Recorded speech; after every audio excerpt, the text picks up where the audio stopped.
यंदा 22 सप्टेंबरपासून शारदीय नवरात्रीला सुरुवात होत आहे।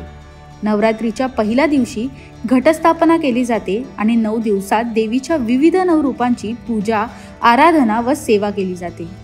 या 9 दिवसात देवीला 9 विविध रंगांचे वस्त्र परिधान केले जातात। भाविकही या 9 रंगांचं अनुकरण करतात। यंदाचे हे 9 रंग कोणते ते या व्हिडिओतून जाणून घेऊ। दिवस पहिला सोमवार, रंग पांढरा।